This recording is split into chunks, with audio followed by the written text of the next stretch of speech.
Welcome to the Light Gate. We have a big night ahead of us. Somebody we dearly care about is on with us tonight. He already has a presence on the internet in podcasting and live voice, everything. Preston's going to introduce him to you in a minute. Right now, we are coming to you from the beautiful city of New Orleans at 105.3 FM at the United Public Radio Network and the United Paranormal Radio Network at 105.3 FM. We are on Roku, we're Tumblr, we are Facebook. The Light Gate is also on my Facebook. We have YouTube, and we're so good to go. Preston, over to you. Thanks, Dolly. Yeah, thanks everyone for joining us. I'm super excited. We have, let me see, what episode is this? This is episode 13 of The Light Gate. And as Dolly says, I'm Preston Dennett. My lovely co-host is Dolly Saffron. And we're super excited to have you with us tonight because we do have a wonderful guest.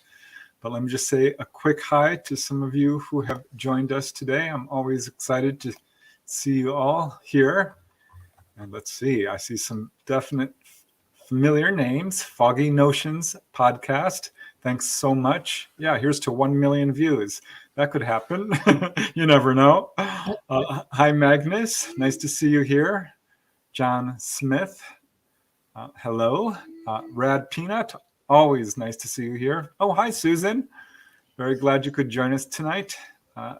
Bryson's Folly. Let's see. Oh, Louise. Thank you, Louise. You were here last time, so thanks for joining us again. Hi, Janice Connett. Let's see who else has joined us. W. Decker. So yeah, it looks like we have a nice big audience here with us. Dolly's disappeared for a second. Hopefully she'll be right back. Oh, Renee. Hi, Renee. Nautical Strings. Let's see. Dana Matthews. You're here as well. Oh, Real Badgers. Nice to see you. Let's see. Who else do we have here? Zenfire. Yeah, it looks like a nice big audience. So I'm super excited to have you all here. Hopefully Dolly will be back in a second. I'm not sure what's going on. There she is. Freaking me out. Sorry. It's all right. Okay, yeah, well, I'm super happy to see all of you here. Zenfire, Odyssey Counseling, Betty Duncan. And yeah, I'm so glad you could join us because we do have a really wonderful guest. It's someone we've both known for quite some time and have spoken with extensively. He's got a pretty interesting story to tell, to say the least. And his name is Marquise Williams. And let me just read his bio here.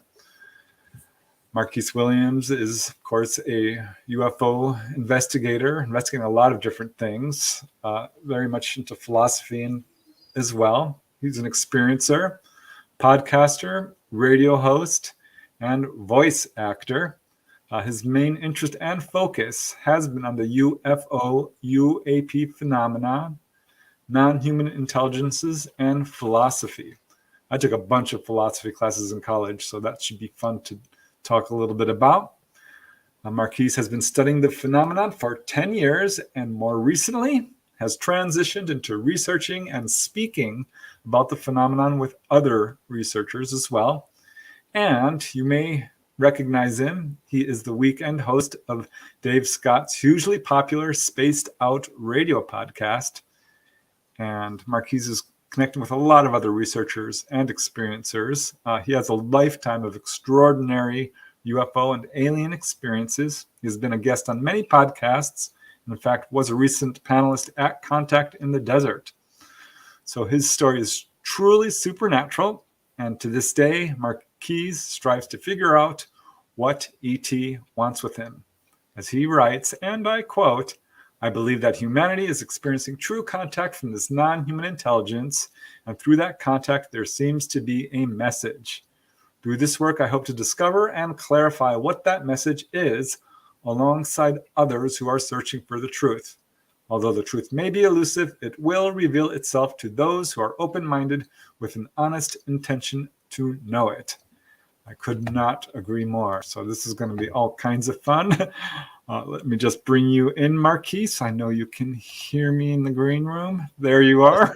Hey, what's up, guys? What's up, guys? It's a pleasure to be here. It's funny hearing your bio read this because you're like, I'm just a guy who talks about aliens on the internet, and then someone reads your bio and you're like, I guess I do have all those things going for me too, but that's not how I see myself. So thank you for making me sound kind of cool. You know? Oh, you are cool. Are you kidding? You are, definitely. I'm excited about it. One of the things I want to announce this tonight, just so everybody knows. Symmetry hasn't been put on audiobooks yet, and I've been searching and looking for somebody to read for the book, and we've decided, me and Preston, that we're putting Marquise in that seat, and he'll start reading in a couple of weeks, and we'll see. Yeah, it's gonna be awesome. It's gonna be awesome. Yeah. And we're excited. So that's the voice you're looking at him right now. That's I know you'll enjoy it because I like to hear myself talk too. So I really do. No, listen, my unicorn, I call her my unicorn. She says, you just like to hear yourself talk, don't you? Say, I guess that's why I became a voice actor, because I really enjoy just the I don't know, the resonance of my own voice. I want to hear myself talk about things that I'm passionate about. Because what better perspective to learn from than your own? So in my mind, that's how I see it. I see it as a feedback loop, so to speak, to discover more about myself. That's why people sing. Did you know that? They like to hear themselves sing. So it's an art form. Yeah. Speaking is just like singing. You're creating art. Yeah. Hey, I'm with you. To music, but singing music is that much closer to it. So I totally get that. Yeah. So, okay, so we want to know, where does this all begin for you? Where does it? Oh, well, when I was just a fetus in my mother's tummy. No, let me think. So, I was once a single-celled organism. No, I think that this all began when I was a kid. Probably the first experience is what I usually refer back to. When I was a kid, it was after my father passed away. And I had an experience in my grandmother's house where my dad was, for the most part, where I woke up in the middle of the night and I saw, the light, brightest light I've ever seen. And I've actually been talking to people about this lately to try to discover more about my experience. And the more that I talk about it, the more I realize just more and more things become interesting to me. And the one thing that I think is interesting is that the light was so bright. It's brighter than anything I've ever seen, even to this day.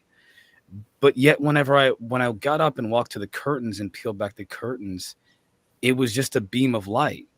And so I don't understand, and again, I'm just reminiscing now, why the beam of light was shining so brightly into the window when all that I saw was just a beam of light pointing at the grass.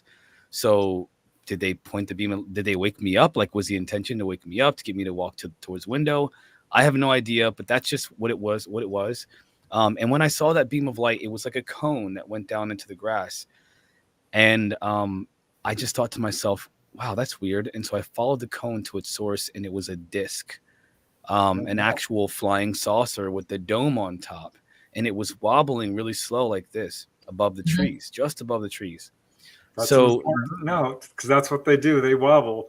Yeah. One of the things I look for to really? determine if someone's actually seen a UFO, because they have a tendency to sort of waver a little bit. They bob and weave. Yeah. You know how a boat is on the ocean and it's doing this in the water? Yeah. It's riding magnetic lines, magnetic fields. And it's like being on a boat on the sea, and you see it bobbing and weaving. That makes perfect sense. Where was this, Marquise? This was in Englishtown, New Jersey, or I guess it would be, they changed it now. Woodville, New Jersey is what it is. And it was in my grandmother. She owned this massive amount of property, and it was all surrounded by literally woods, which is why it's probably called Woodville. And this was right in her backyard, in the backyard. I had thought it was the neighbors before I even got up. I thought it, because they do parties and stuff like that all the time, and they're good people. But I thought there was a bunch of cars, or maybe the police, because the bright lights were so bright. But no, it was this flying saucer. And as soon as I looked at it and I saw, I wasn't afraid. I didn't I just was curious, like, oh wow, that's a flying saucer in my backyard, a UFO. And as I thought that, the light started to move towards the window where I was standing.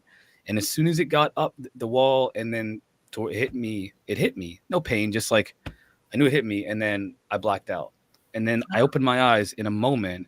And when I opened my eyes, I was laying down and tucked in my bed. Uh-oh.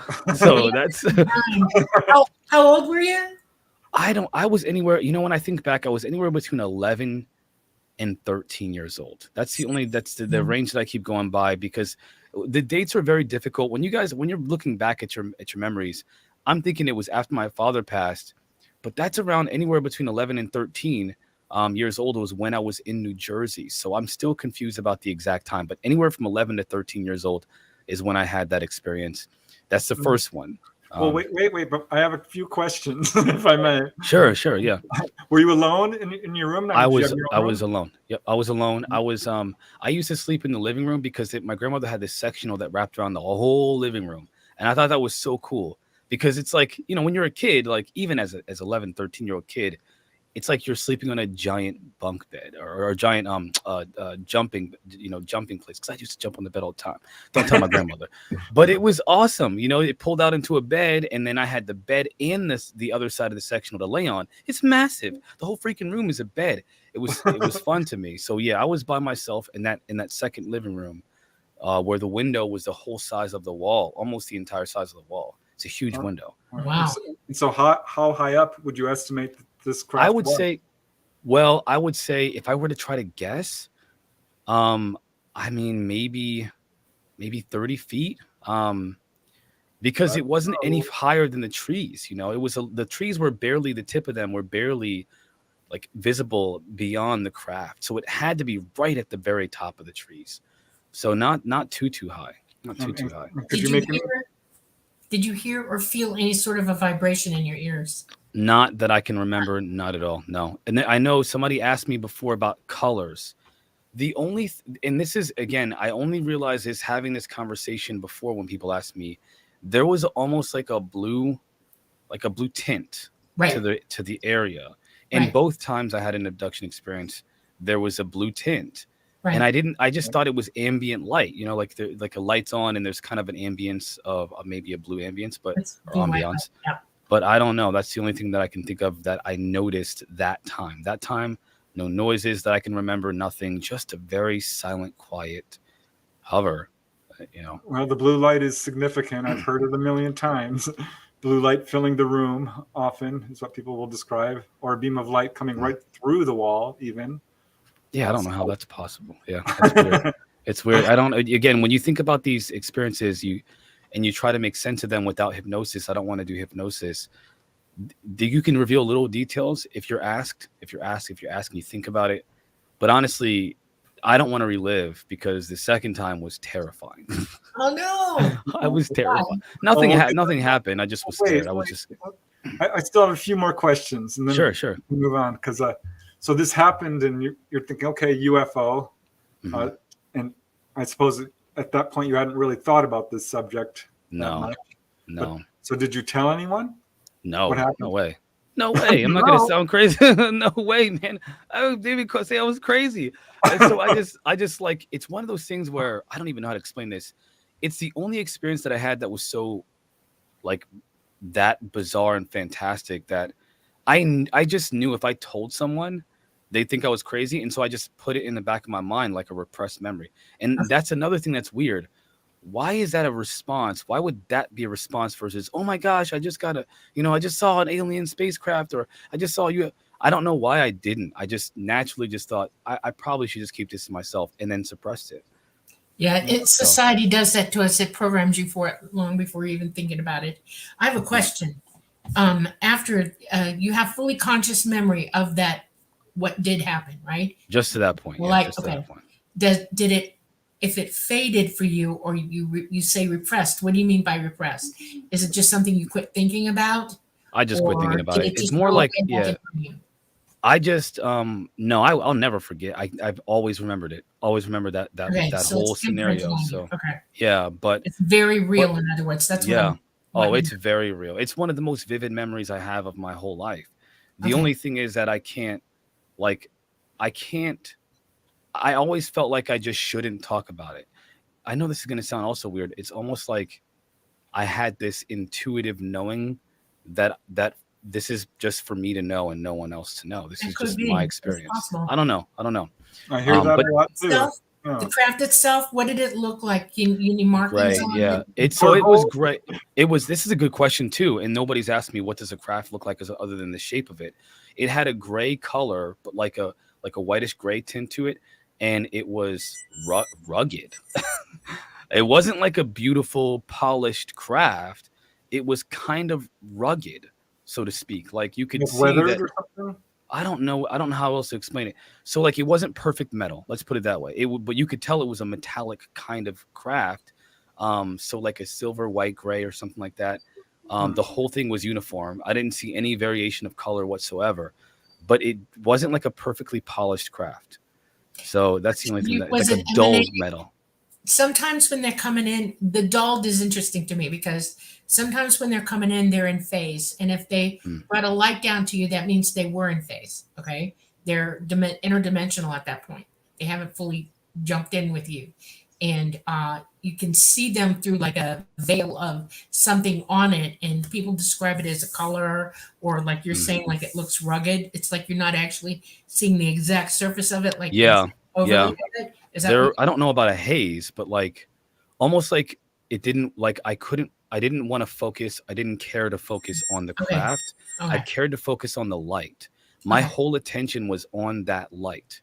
Okay. And because that's another thing. Why did I mention this all the time. Why would you look at the source of a light like the where the beam was shooting at? Why did I look there first? It's because it's compelling. All light is compelling.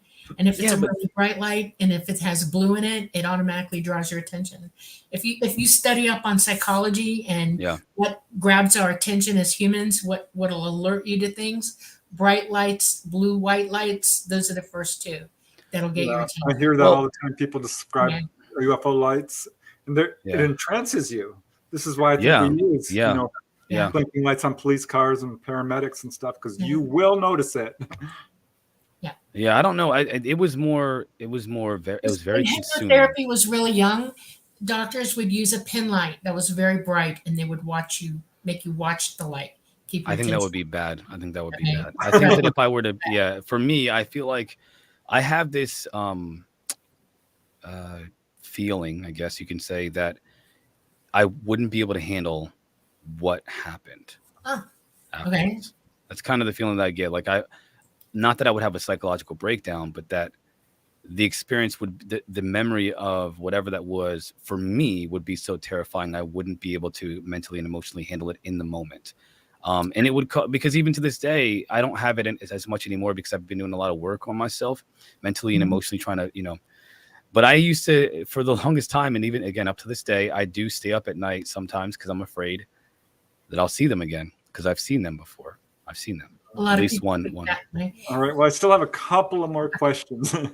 Sure. Yeah. How long did that whole experience last when you were seeing this? Maybe a few minutes, because maybe not even a few minutes, like maybe like a minute or two.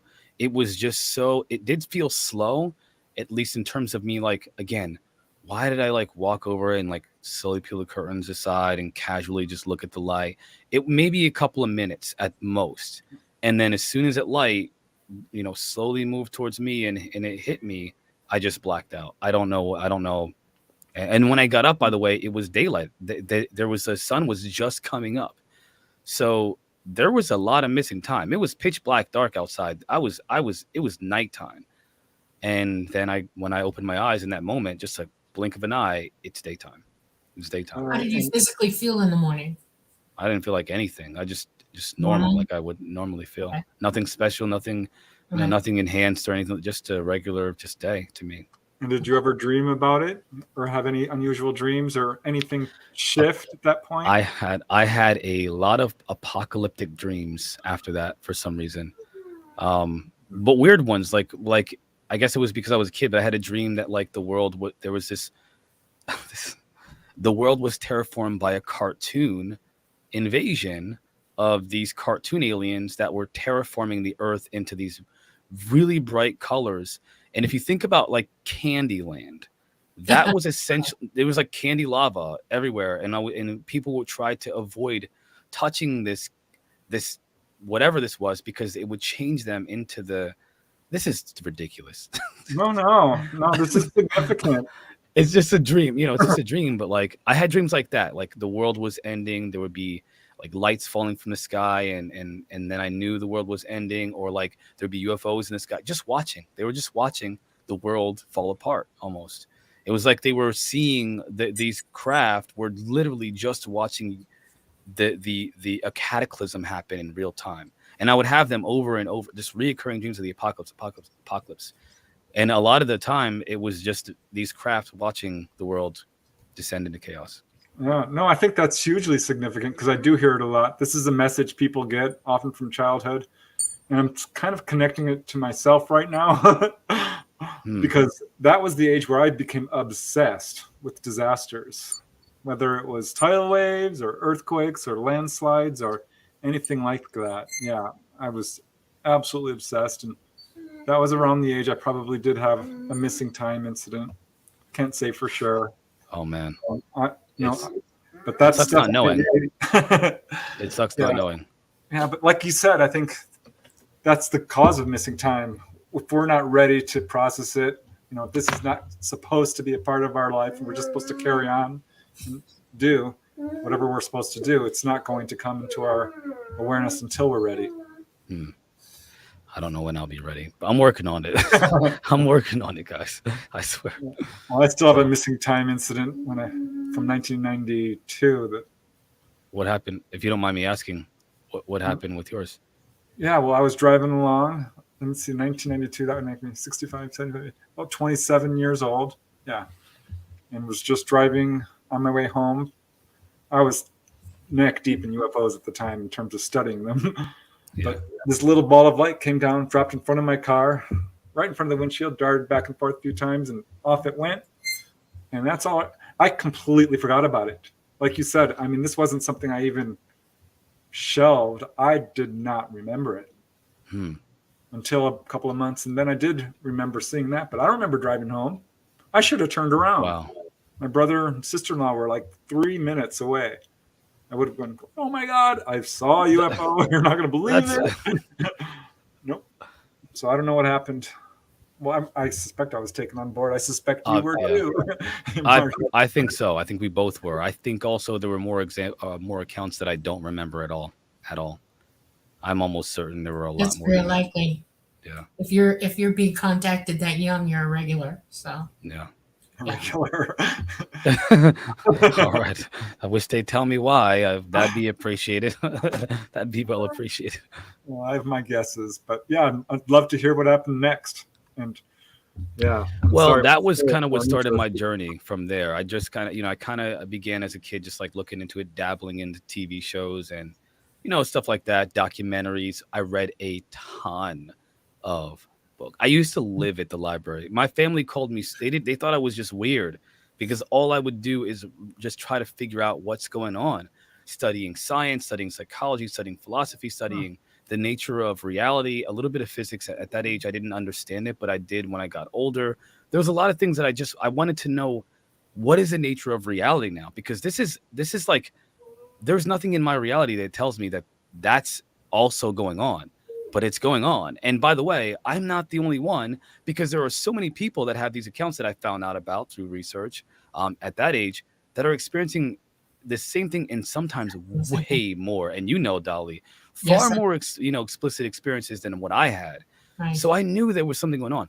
Why is it not mainstream news? And because I'll give you an answer to that. Okay, this is important because you need to hear this. Everybody does. If you're having a hard time remembering contact, there are a few reasons why. One of them is that your abilities are switched off.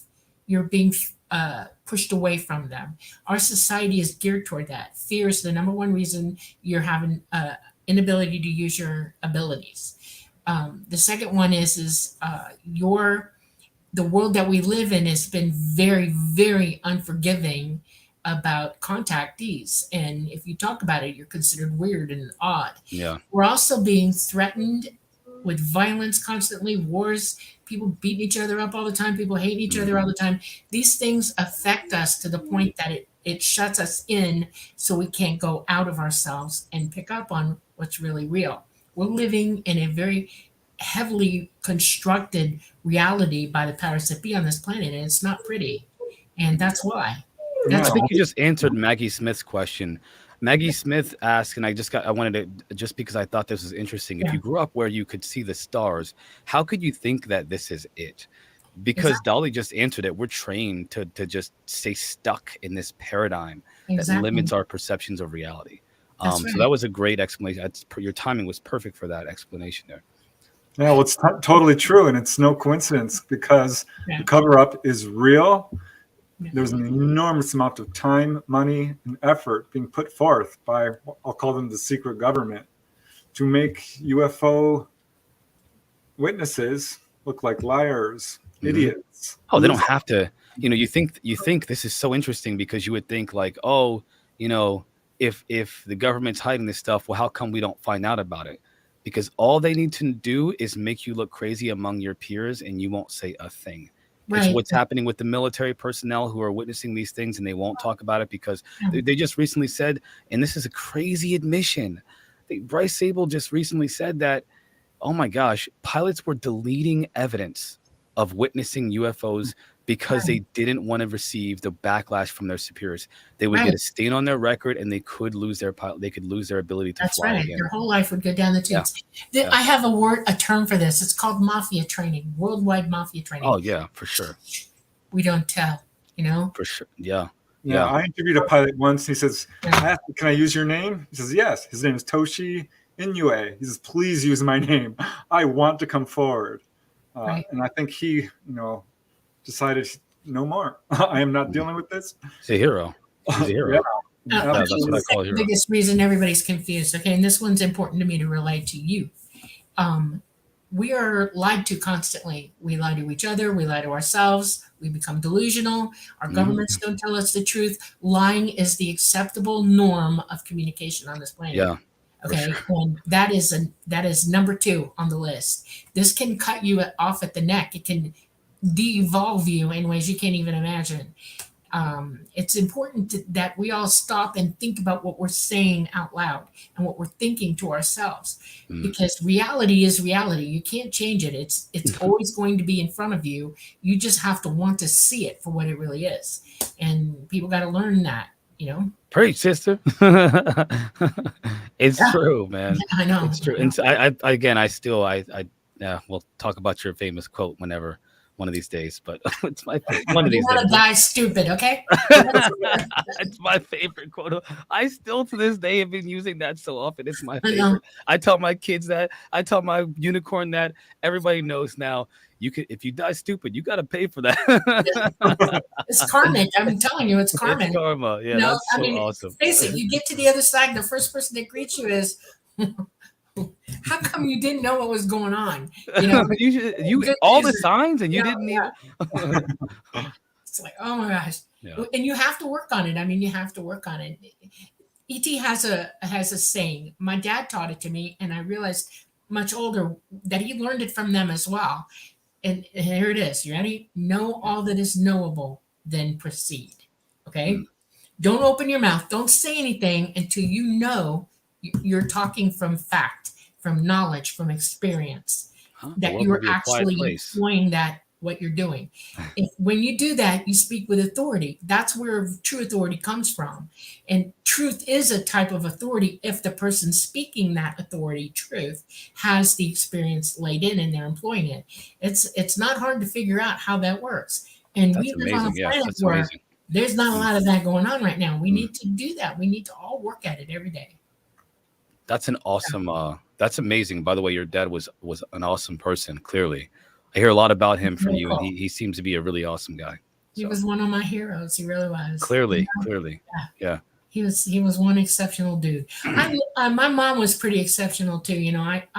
Some people say that I downed her or whatever in the book, and it's not that I did that. I wanted to tell the truth, and sometimes the truth is hard. And don't get me wrong, I love my mother. I love my mother greatly. Okay, I admired her. She just had this issue, and it was a big one, and it was hard for me to work with her for that. Same thing. My mom was one of the most, I always see my mom as one of the most amazing human beings I've ever met. But she had some serious issues that people would say caused me trauma as a child, none of which I thought about. All I can think about is how much she loved me.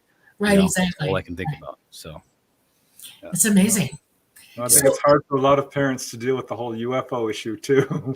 My mom did not judge me at all, and I've talked to her about UFOs, and I never told about my experiences before. But ironically, I never told my mom about my experiences. She's watched me, so she has to know by now. But she's never judged me for looking into the topic. She's actually looked to me. And this is a good feeling, by the way, guys. My mom has looked to me to understand things in life because she knows that I'm a very astute person. I read a lot. I'm always looking for. You're a searcher, a seeker. I'm a seeker. Yes. I'm a seeker. Yeah, yes. And she recognized that, and it makes me think that she trusts my ability to figure things out and that's a good feeling. Because when you're a kid, you think you know everything. Well, your parents tell you no, you don't. Well, my mom embraces the idea that her son is really figuring things out in this life. That's awesome. That's a huge compliment from a parent. That's awesome. My dad could never accept that I investigated UFOs. One day I came home, he was so excited. He's like, look, here's what Roswell was. It was the mogul balloon explanation had just been released by the Air Force. Oh, it's man. Like, see, like, Dad, no. That's the first explanation, Dad. The third one is yeah, most of my family did come around, but my dad never did. Not to the day he died. God bless him. It's fine. But yeah. My mom sort of did right after my dad passed. He passed away and it was very cold. It was below zero. It's like 20 below.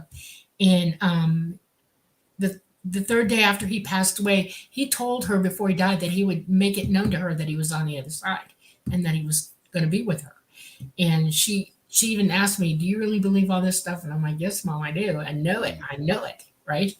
And we had to let 7 dogs out of the house in 24 degrees below zero that night. And that's cold. We were in a parka. Yeah. We had a couple of blankets wrapped around us. Yeah. We're standing at the back door of the house, pushing them out the door. This light in the back never worked. I bought this house and it never worked. I tried everything, electricians, everybody. It was just sitting there, a dead dummy light. We were about 5 minutes out the gate waiting for him to come back in, and the light blinked on and off and on and off and on and off. And my mother came unglued. She was, oh my God, it's real. It's real. And I'm like, yeah, that was his signal to her. Okay. She knew it was going to be 3 of something. She just didn't know it would be the light going on and off. And she was dancing around for days after that. And she very slowly started to realize that, oh my God, this is real. And we had a couple incidences in the house before she passed away. She was like, okay, they're here. All right. Okay. It's real, guys. Yeah. I want to give a shout out to your chat. Your chat is, guys, I want to thank you for opening up about your experiences. Some of you are talking about your experiences in the chat. It takes a lot to do that in public. And I can tell you, at least, I think that especially with Preston and Dolly, that you're safe here to share those things. And you're safe with me as well, because again, it is very, I think that opening up like that lets other people know that it's okay to be vulnerable, especially among like-minded people. And people will learn from your sharing of your experiences too, by the way. So it's a good thing. And I appreciate you guys doing that in the chat. Thank you. We love everybody who shows up. We really do. Yeah. At some point I want to start putting up questions, but I'll usually do that at the second hour. Sure. Yeah, I'm so glad you're paying attention to the chat, because of course I'm always multitasking. I'm glad y'all are. Just so everybody knows, I have a phone that I have to hold up to my eyeballs to see the chat. I am farsighted. I have binocular vision, and anything from my hand to my face I can't see. So I'm sitting in front of a computer. I can sort of see everybody's faces, and I see blur. Even with my glasses on, I cannot see it. It's a handicap. Well, I pop up little quotes like from this one from Great Gray Troll, Preston and Dolly, and another great guest. So thank you, guys. I will let you know, Dolly, if it's a question. But yeah, I'll be popping this little nice comments every now and then, just because it's fun. I like to interact with our chat. But I'm eager, Marquise, to hear what happened next. That was so scary. Yeah. It was so the first time was more benign than the second one. The second one was far more visceral for me, and I get uneasy. So I apologize if you notice it. I do get it, but I don't know why I've told this story so many times. Why do I get uneasy? Because it's so real, guys. Because you're actually permeates. reliving it. That's like PTSD. Yeah. We relive certain memories, especially as you call visceral ones. They feel real to you in the moment, and you Yeah. put yourself back there. I'm going to give you a piece of advice when you're talking about it. Okay.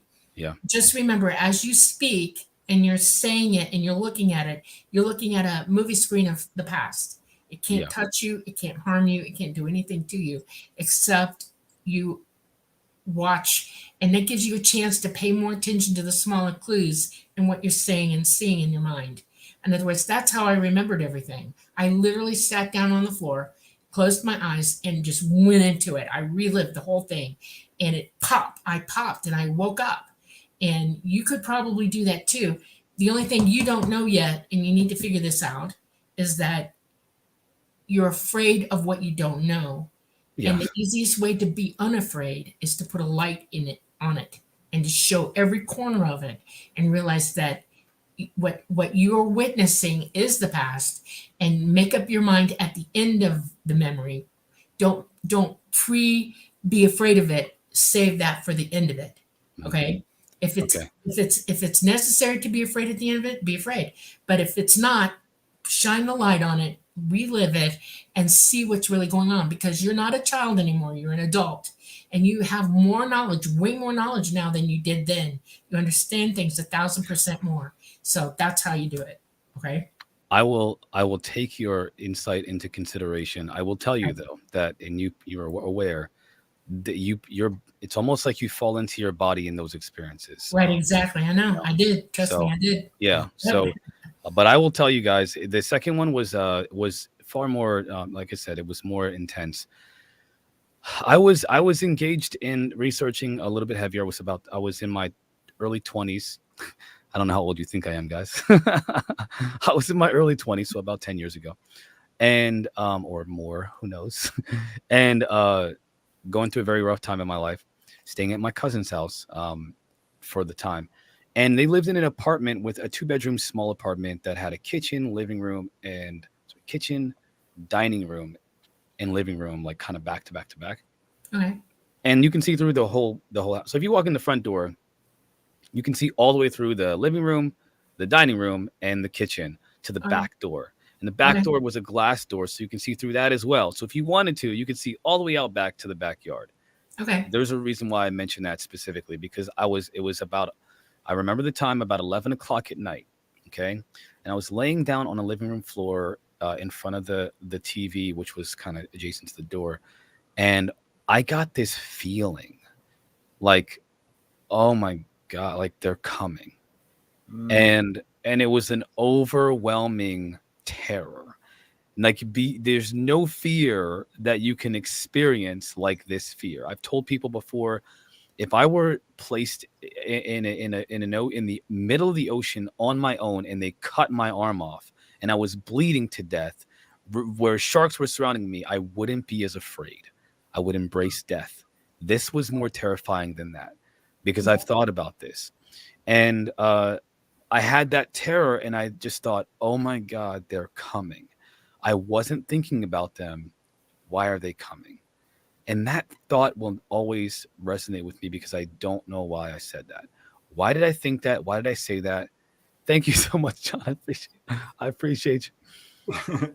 I appreciate you. But I was, man, I looked up and I knew they're going to come. They're going to go right through that door. And when I looked up at the door, the all the way to the backyard where the glass door was, Right. There were 3 gray beings that just went straight through that door. And the weirdest thing to me was that, like, you would think that you would see, like in the movies when people go through walls and stuff, there's like a phasing or like maybe a wiggly weight. They just went through the door like there was nothing there. Like, there was nothing there. And all 3 of them weren't walking. They were hovering, which was the creepiest thing. Why are they hovering? I don't understand why they had to do that. And so not only are these creatures walking through walls, which you're not supposed to be able to go through walls, they're hovering. the big heads, the big black eyes, the pure skin, like the grayish, bluish gray skin, the Right. one-piece suit that was like cut off at the neck and the wrists, if they have wrists, the Yes. long fingers, the whole thing. And they were just hovering towards me.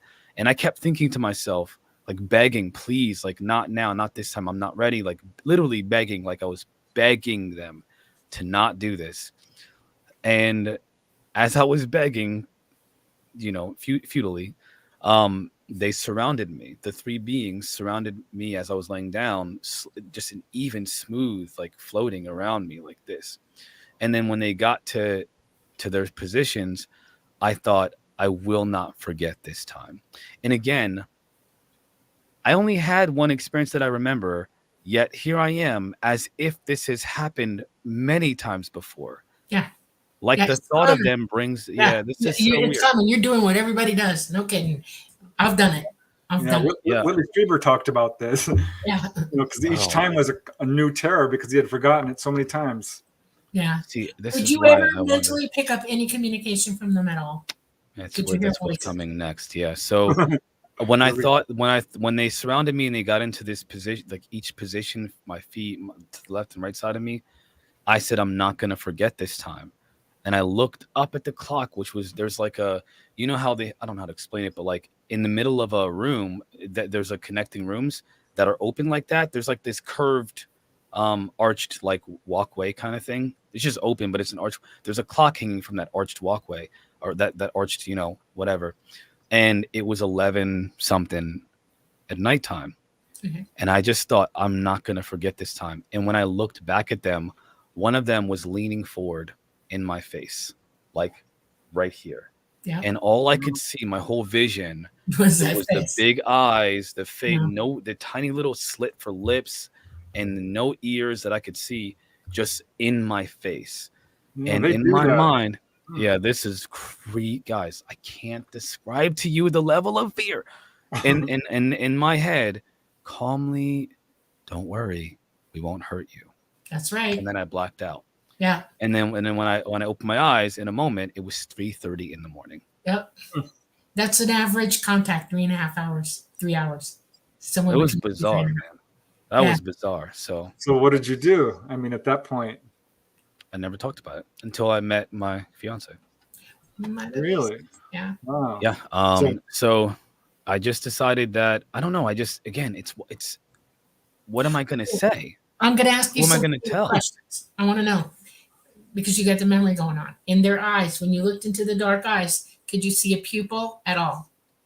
I don't think so. Definition. I know that the only thing that I could remember about their eyes was that they were sleek, like like very sleek. That's the only thing that I could think of. That's a lens, just so you know. They can't operate in our place here because any light in the room blinds them. I have the same problem. They're photophobic. They can't handle any I have the same light issue. coming at them. Yeah. Yeah, I have the same And issue. so they wear dark lenses, Really? especially during the day, and especially on craft because there's lights everywhere. Okay. Yeah, I prefer being in dimly lit rooms, which is why my office is like I this. totally understand. This is another question I asked contactees. Do you have light sensitivity? Very much so. Yeah, Very you're much. ticking It's the terrible. boxes, just so you know. It's terrible. You got I didn't. This is okay. So this is interesting. So analyze me, guy. I mean, by all means, like I'm an open book here, man. I'm open to any questions you guys have that would help me understand, maybe, or even if it's just for let me ask you a question. Do you I'm talking from knowledge now, okay? And I want to try to help you with something. The reason that they float or they levitate, and that's a word that you use, levitate, is they're beings that can manipulate light and they can manipulate dimensional space as well. And when they're in phase, they don't touch the ground, they're above it. It's like seeing a ghost walking through the room. Okay. They're not in the same dimension with you. They're walking through it. Yeah. That's how they walk through the door. They're not in dimensional space with you. They're in like fourth dimension at that point. And they just walk right on through to you. The reason I wish they would have just walked or like transformed into a person. he wouldn't be able to, he couldn't live 5 minutes if he came in physically. Not at all. There's no way he could And describe. Michael Wright asked me, I did have sleep paralysis because I could only move my eyes and my head. Right. I couldn't get up, and my arms were tight to my side, really tight to my side. Yeah, that's So abject perfect fear. Just so you know, it's not sleep paralysis. Sleep paralysis is when you go to sleep, your brain produces a hormone that physically paralyzes your body. You can't Mhm. even open your eyes. You're gone. Okay. But the type of paralysis that you're describing is from abject I fear. couldn't even think about, guys. Right. I couldn't You even almost think can't about even breathe. running or getting up or nothing Right. like You that. can't breathe. You can't move. You're No, like no, frozen. yeah, That's perfect yeah. fear. And the reason he got up in your face and said, "Don't worry, it's okay," is he knew it. Okay. And he's trying to calm you down.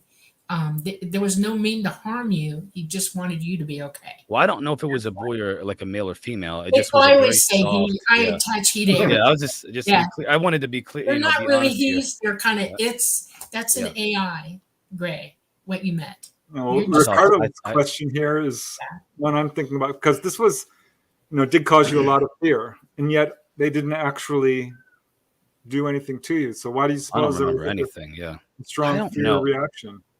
There are. If I were to give my opinion, this is when I look at the abduction phenomena, I see a lot of different experiences, but there are some consistents. Like there is a persistence among abductees, and it's usually that there are medical experiments done and things like that are quite painful.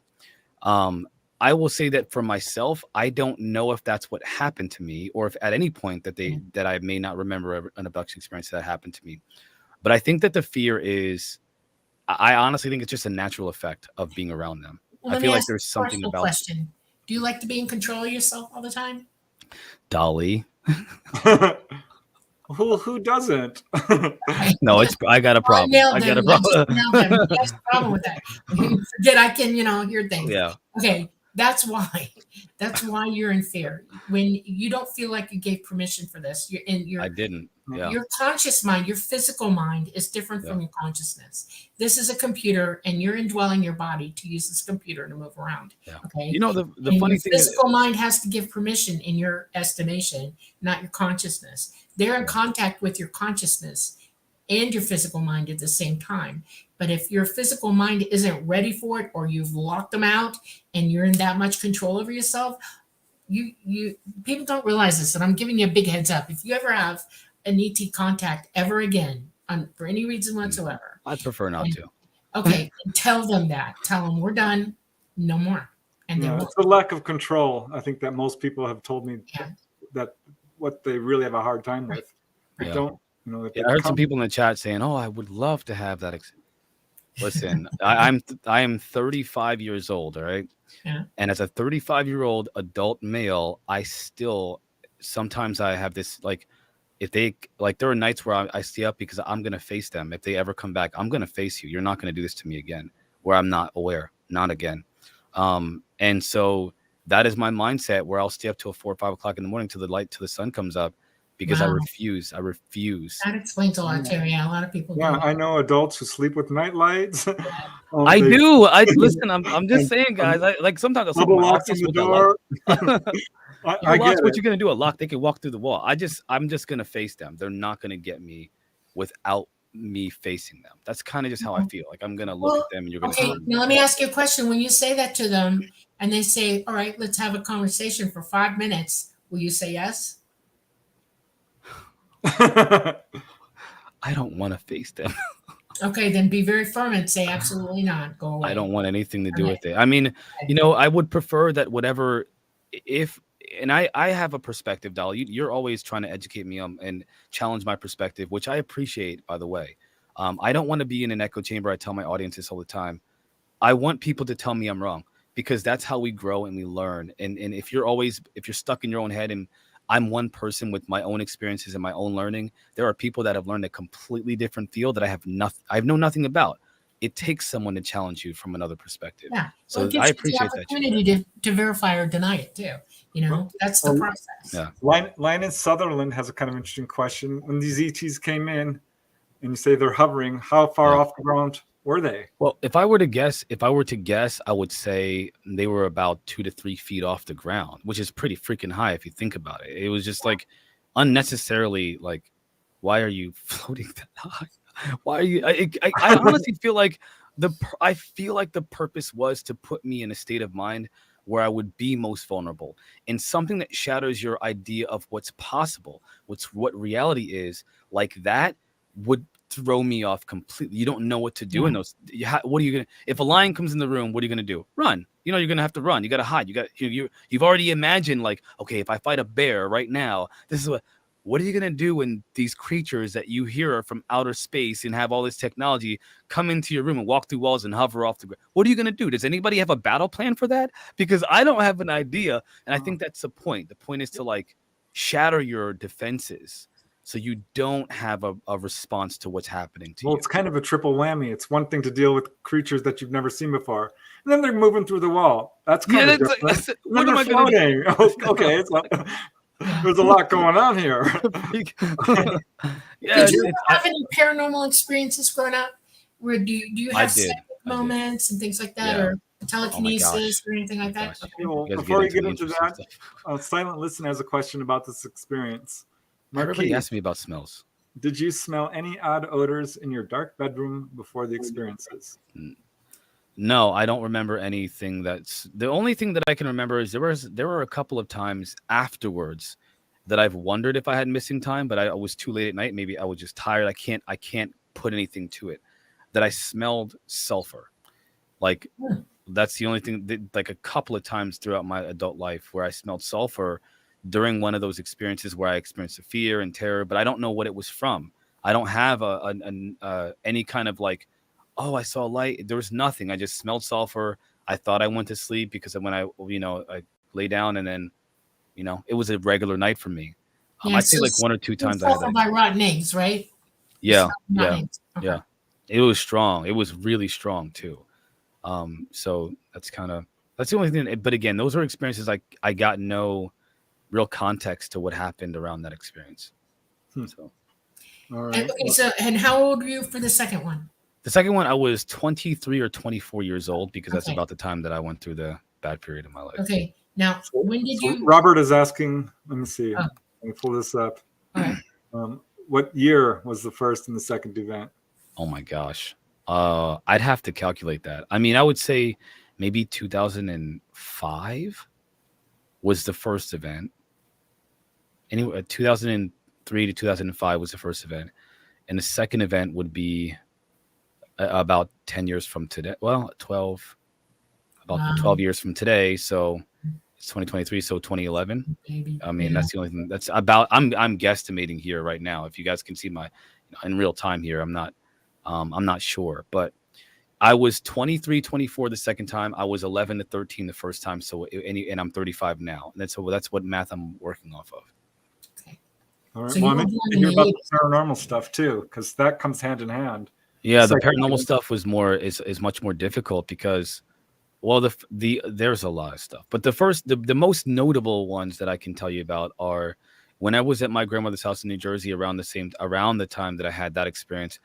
I called it a demon, but it was a creature that was really tall, really skinny. It had this really sharp teethed grin with these beady little eyes, and its legs were bent backwards. Again, muscular, skinny type creature. I called it my demon. And in that room that I slept in, that I told you guys about, that had the pull-out couch, this is hard to describe the layout of this bedroom or this house, but another kind of where the kitchen, the dining room was separated by a hallway, an open hallway that led to the side entrance to the house. And then after that was a dining room, and then the kitchen, and then another living room. And they were all open. It's all open space. But to the left of that, if I were to look down the way, were several openings to another hallway that led to all the bedrooms in the house. Okay? This creature would wrap its fingers around each walkway. Like it would wrap its fingers around the walkway and peer its head with this grin that would just slowly creep over. And it never hurt me. But it would always just peer with its long fingers with fingernails that were really sharp. It would just smile and then grin and look at me with these beady eyes every time I went to the bathroom for weeks. And I would try to hurry up and really creepy. And I would try to run to beat it from one side because it would be at the far end of where the kitchen was. So I try to run and beat it. And I don't know how to, this thing was fast. Okay. Yeah. It would just dart. Like it would be there and then it would be all the way up. No noise. No, just boom, be at the other side. And it would slowly creep around and smile like, no matter where you go, I'm right here. And you, Almost like, threaten it? Say, get out of here, I'm gonna beat you up or something? Or are you anything kidding like me? I was very young. I was terrified. Now, you would think that this would, okay, just a kid that was afraid. Guys. It had your number, apparently. Well, let me tell you Yeah. why this was more troubling than you can imagine. Because a few years ago, I told my daughters about this experience. Ooh, they've seen And it. they would worse. So they would tell me, I guess this isn't worse because they didn't see it. They would say, "Oh, you know, Daddy, tell us about your demon again." And okay, we're not talking about it. It just I was a kid or whatever. One day, I described this thing to my daughters before. One day, my daughter comes and yells, "Daddy, Daddy, I found your demon," and I swallowed my heart because I thought, "Oh my gosh, I brought this thing into my children's life." And my oldest daughter was like, "Daddy, I found your demon," and she comes in the room, and she's like, "Look." And she shows me on her phone a YouTube video where somebody depicted my demon. Okay. The fast creature, the legs bent backwards, a tall figure, the beady eyes, the big grin with the sharp teeth. Everything that I described to her was in a YouTube video decades later. Yeah. Why? I don't even know what do you do with that kind of information, right? Because like now it's more real than it ever could be. Somebody out there saw the same thing. And so, you know, we live in dimensional space, right? In other words, where we live is 12 dimensions. Right now, where you're sitting, and I'm sitting in Preston, there are 12 dimensions all on top of one another. We're in the same space, but dimed out dimensionally. It's like there's a doorway or a veil between each dimension. We cannot see into the next dimensions, but the ones higher than us can see back at us. A lot of people describe having guardian angels, and it's literally beings who are living in dimensional space with you, who watch you your whole life and pay attention to you. And they interact with you sometimes when they think you're in trouble, and they will try to help you if they can. I used to reject that idea. And then I came across someone who I trusted, who was this, and I'm a guys, listen, I know we're talking about these weird experiences, but like, I'm a pretty grounded individual when it comes to my perspective of reality. Not so much anymore, but because I see that it's much more weird than you think it is. So when it took a lot to angels or what? Come on, like get out of it. What are you talking? This is just wishy-washy. Then I talked to somebody who provided me with very compelling information, Right. and undeniably there's an entire other realm that exists right here. Right. We just don't see it. We're right next to one another. Now let me make the case for you. The reason you see it is because you are psychic. You're more open than you were when you were younger. You're having experiences, and you're actually able to see it. It probably grins at you because you see it.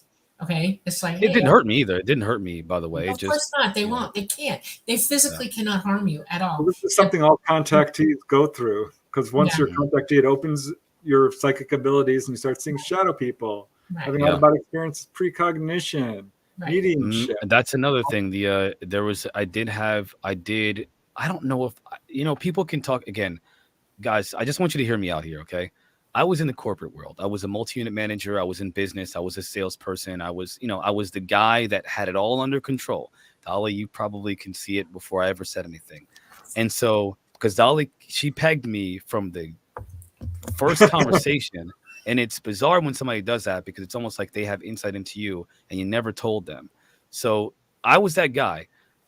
Like, for me to look into these kinds of phenomena, I rejected cryptids, I rejected Bigfoot, I rejected if there are aliens, what does it matter? I got things to do. Right. Like, that's what I thought. Even with my experiences, I thought that. Right. But again, I have a feeling that we're all going to be exposed to these phenomena in the very near future. And I think people are that's the ontological shock that's being talked about by government officials. And I think you need to pay attention to what's going on right now by by people far more credible than myself, far more educated and intelligent than myself.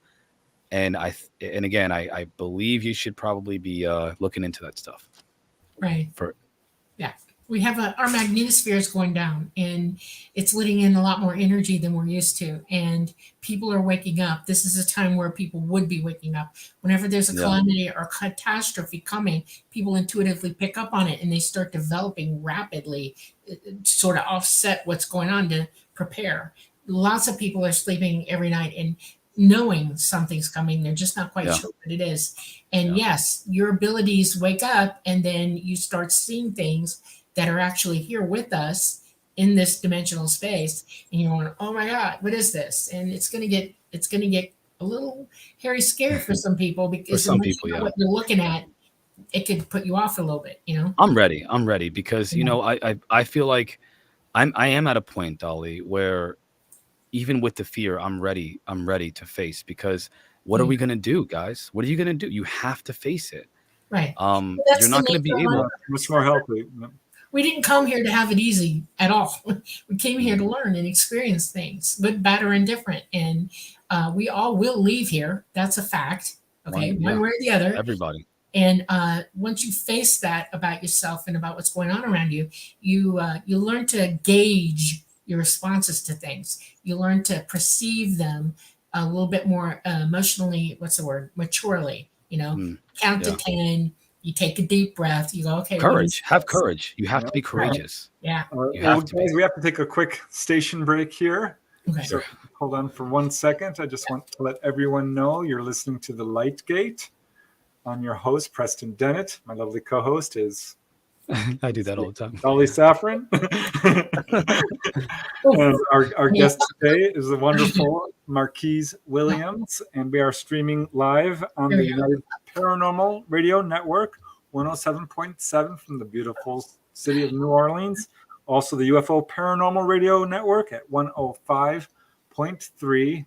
We're on a number of other platforms, YouTube, Facebook, and Roku, I think it is. Yeah. And this is episode number 13. And I know you guys have some questions, and we're trying to get to them as we go. But yeah, Marquise has quite a number of stories to share, and I want to hear more about the paranormal stuff. Like, have you had precognition? Because, you know, I've had a lot of witnesses tell me, oh yeah, I could feel them coming. And when you said that, I'm like, I bet he's had more precognitive events. I have. So I'm curious about that, because I experienced that a lot when I started having out-of-body experiences. And, I would love to hear some of your precognitive stories. Yeah, I could. Are we going to? Because I can tell them right now. But if you're going to break, by all means. That was the break. Okay. Station ID. Yeah. Yeah. So there are a couple of, and just I want people, please, audience, listen, and you know, I just want you to understand. Again, I rejected these experiences for a long time because I don't want to believe that they're anything but they're not worth even mentioning. That's what I thought. But again, the more that I learn, the more people I talk to, the more people that educate me on these things, the more I realize they are of the utmost importance. So let me begin with when I first started to mess with the I hate to say it, some very interesting phenomena, like, for example, out-of-body experiences. I was practicing for quite some time how to go out of my body, and one day I finally achieved that experience, and it was the coolest thing at first. So I was laying down in that again, this is all in New Jersey, just so you guys understand. This is the oddest thing, is a lot of things happen in New Jersey. I was laying in bed, and I was practicing and doing the meditation practice, the exercises, the vibrations, you know, the vibrational energetic work from my energy body. And then I finally sat up. It was like my body floated, because instead of moving your physical body with your muscles, it's hard to explain, but it's like you intend your body to get up instead. Right. So I finally sat up, and I kept saying, open your eyes, open your eyes, open your eyes. And I opened my eyes, and then I could see. And I turned my head around without moving my body. And I mean, like, this is so weird. 360, like, you know, 360 without moving my body. And there I was laying down. It was so creepy. So, and I wasn't scared. I just was like, wow. But then I turned back around really fast. Like my head just snapped back in front of me, right? Like this. So I'm looking ahead and I could see for miles. If I wanted to look like 20 miles down the road, I could just see. I could just see all the way through it. The sky was as clear as it's ever been. I could see all the stars in the sky. Everything was just so clear. And I was like, oh my gosh, I did it. Like I'm doing it. And then when I said that, all I heard was like the sound of 1,000 voices. It was like the whole world was screaming everywhere all at once. And it freaked me out. So I was like, oh, no. Yeah. Wow. But it didn't end there. Because when I went back to my body, finally, because the screaming was freaking me out, I got my body, my actual body, you know, woke up. And when I looked down at the foot of my bed, there's a hooded shadow figure. And instead of being scared and like, I just said, who are you? And what are you doing? You know, what are you doing? And it was almost like it like urged me to go back, like lay back down, go to sleep. Didn't say anything. It just stood there, just staring at me. Hooded shadow figure. And then I just laid down and went to sleep. And then when I got up, I heard an ambulance. We're in the middle of the woods, guys. Where the heck does this ambulance? You got to understand. We're in the middle of nowhere. It's like a 20-minute drive to civilization or houses. Right. We hear an ambulance coming from the most desolate part of the road. Like there's 5 different directions. The most desolate part, an ambulance is coming from that direction. I get up for some strange reason. And I go in the kitchen. My grandfather's in the kitchen. My grandmother gets up. She comes to the kitchen. My cousin gets up. She comes to the kitchen. And my uncle comes into the house and comes in the kitchen. And we're all standing there, not saying a word. Just staring in different directions, just staring. And then all of a sudden, the ambulance passes. And then we all just like do our own thing. My uncle makes a sandwich. My grandfather gets a drink. I go back to bed. My cousin goes back to bed. My grandmother goes back to bed. The next morning, I was like, I told my cousin, man, this is when I was a kid. So I was living with my grandmother. I said, I saw a shadow a hooded shadow at the foot of my bed. And she casually says, grandma saw a light, an angel floating above her bed last night. I was like, no way. You're lying. My grandmother gets up and she said she woke up and there was an angel, a light being hovering above her head. My grandmother is a Christian woman. Okay. We're talking church every Sunday. God loves, she's a Christian woman. Right. She said she saw an angel, whatever, light, whatever that was. And I saw a shadow, but like, it just was such a weird experience. You all had a lot going on.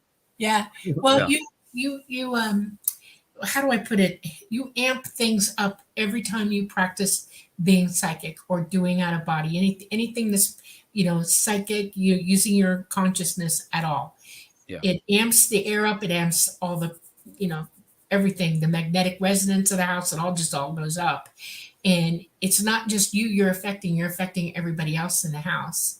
And it's like opening the door for everything to come in. And that's why other people saw what they saw. You actually open the door. I wish I could get sometimes I wish I could just get my family, my family in Jersey to get together and talk about that night. You should. For like a corroboration because it's been so long since we talked about it. Yeah, tape it, record it, Yeah. Those are things, good things to remember. When I was growing up, every time psychic ability was encouraged in my home. Okay. My mom didn't like it, but it was encouraged. My father especially encouraged it. And so did my great grandmother, who I was raised with.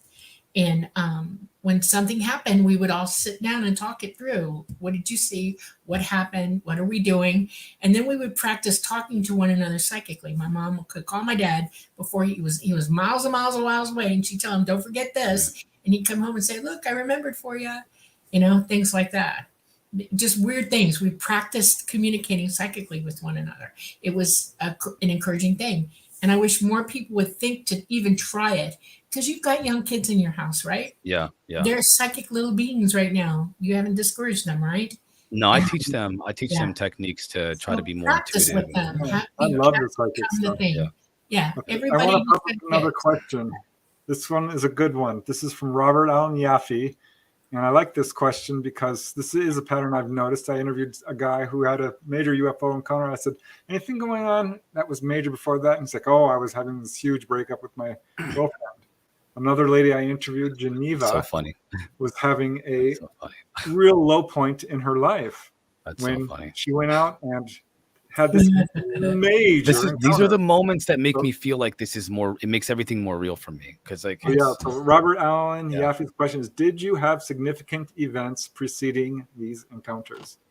my father passed away the first time, and I had a divorce the second time. I figured I might as well just be honest with you guys. I was going through a divorce the second time, which is why I was staying at my cousin's house. So one of the worst times of my life, guys. I mean, it was terrible. I was distraught. I was in a very bad place. So So That do you makes feel like sense. somebody was trying to tell you something or try to, guide you in you a know, certain my direction? everybody that I've met, even my children, asked me, did they change me? Did they make me this way? When I was younger, I was a complete idiot. I was not very bright. All right. I wasn't very bright at all. And then, I just went on this path afterwards to meditate and to learn about myself and to read and study and educate myself. And I'm talking years. Like that's all I cared about was trying to understand what's going on. And it just carried. It's just one of those behaviors that carried on forever. And I changed. The first time was like I woke up, like whatever I was supposed to do in terms of searching, I started then the first time. The second experience was when I realized that I needed to change my life in a different way, which literally led me to this. So I could attribute each one of those encounters to why I'm here today. I don't know. I don't really know, to be honest, but at least I can say that my father died the first time. That's when I had the experience. And the second time I was going through the divorce. That makes sense. When I had my first real out-of-body experience, I was so depressed. My mom had passed away some couple of years earlier, but I just couldn't get over it. Yeah. And that's when I finally had it, and it helped for sure. It Yeah. sent me on a quest. There are many catalysts in life that spring us forward, even here amongst ourselves. People can say, well, this person affected me and it changed my life. That person, some of us have ETs affecting us and changing our lives because they see that we're on a path and they're encouraging us to go to it, And I don't know, you keep asking yourself, why am I doing what I'm doing? Am I doing what I'm supposed to be doing? Is this what they want me to do? And the simple answer would be absolutely yes. Spread the truth, tell the truth. I saw Sean Cahill, and this is the kind of person that would convince me that I'm not like, this isn't just wishy-washy, right? Because I hear a lot of people that I feel like they experience stuff, but like maybe not me. Like when I listen to your story, I'm like, yeah, Dolly can because she's awesome. I'm just a dude, right? But like when I think about somebody who would make me think that I could also be like, these are real to me, it's somebody like Sean Cahill. We're talking a ex-military guy, veteran, respected, intelligent, very intelligent guy. If I were to, let's just put it this way, if I were to kick back and, I don't drink beer, but I drink wine. Let's say he has a beer and I drink, drinking a little wine or something like that. We would have philosophical conversations for hours on end. I could see it. And he talks about bending spoons. Why? Why would he do that? This is a guy that's involved with the Nimitz encounter. Why would a guy of that caliber be doing talks on bending spoons? Because he can. Again, there's something there. Yeah, There's something there. going on. We are all exactly. This is one of my pet peeves about life here on this planet. We are all the same. Every last one of us. We're no different from each other at all, and we have unbelievable locked up potential inside ourselves. We have greatness, each one of us, across the planet, the globe, in the universe. We're awesome, and all we have to do is let it out. Work it. And nobody's anybody better than anybody else. I'm just a person, just like everybody else. Yeah, but you've had some really fantastic experiences. I mean, seriously, I don't want them because I don't think I'm the right person to have those experiences. I have a reason. You want to know what the reason is? Honest to goodness, this is my last time here. I'm done. I came here for this one. I'm doing I ain't coming back to this. I'm not coming back. I'm so done. Yeah. Well, I mean, it's ironic because you have these very intimate encounters with beings. Preston is a prolific writer, and like together, oh my gosh, the power you guys have in this world. They told me to go talk to him. I'm No not way. kidding you. They told me, made me write his name down because I'm not good Yeah, with I watch you, Preston. I because I want to learn about the encounters, and you have so many videos about encounters. Right. If I'm obsessed, anybody's gonna, yeah, I got to tell you guys, if you want data points on encounters, you got to follow this channel because I need, like, this is the kind of place that I go to when I want to learn about all the abduction experiences and the encounters and the healing. It's like a resource for me for abduction experiences or contact experiences. I know people don't like the word abduction. You call it what you want to, Right. but It's this is contact. where I go It's for just that. plain and simple contact. Abduction is a negative word that you've been taught to use, and it's wrong. It is absolutely wrong. Erase it from your memory. You are not being abducted. You're being contacted. I'll work on Just that. like just like if you were to meet somebody on the street and want to help you Yeah. out of nowhere, that's a contact. You're being contacted. Whether it's from a being from there or somebody here, it's all contact. We're communicating with one another. It's pure Yeah. communication. Well, And I appreciate what you said, Marquise, because that's exactly why I do that. Because people don't have a recourse or a resource, and there's so much disinformation out there. It's Yeah. ridiculous. Yeah. So I really, It's important, man. I think what you're doing is really, the first time I was just so, I appreciate that you even gave me the time of day. When I was a literal nobody, which I tell myself I'm nobody, but I can't do that anymore because people do notice me now, right? yeah. When I was a nobody, I watch you, Marquise. I watch you all the time. I watch you on Dave's channel. I watch you when you're interacting. I listen to what you say. I listen to a lot of people. we're Okay? all somebody. We're all an integral part of Yeah. this universe. Right. I believe the There's same uncanny thing. ability to Yeah. bring points out to people that nobody else would think of. That are Different true. perspectives. Yeah, perspectives. Or people very need. I good think at it. we all have our audiences, and each one of our audience members wants something different from each. They don't go to, and not everybody's going to everybody, right? They go to each person because it resonates with them, and we all are like a beacon for different people in this world. Right. So Exactly. Well, I'm going to That's why pop up we're here. another question because Okay. I like this one from Magnus Zetterquist. Have you developed the ability to heal or predict the future? We've talked a I little bit wish. about precognition, but healing I will is a tell you. big part Yeah. of this. So I will tell you this, and it's ironic because I rarely ever get sick, ever. I have gotten sick, just to be clear. It's just really rare, and I mean like really rare. I don't know about healing other people, but in terms of myself, yeah. The irony is that I do have health issues. Like I'm still a human being. I'm not like a god here, guys. Right. But when I mean heal, but what I mean by heal is like in terms of the everyday average sicknesses that people go through. Like how are people always sick all the time? I don't get those kind of sick, like colds and stuff like that, or like I don't know. I don't get them. And when I do, they last for maybe 24 hours, and I'm fine. It's the oddest thing.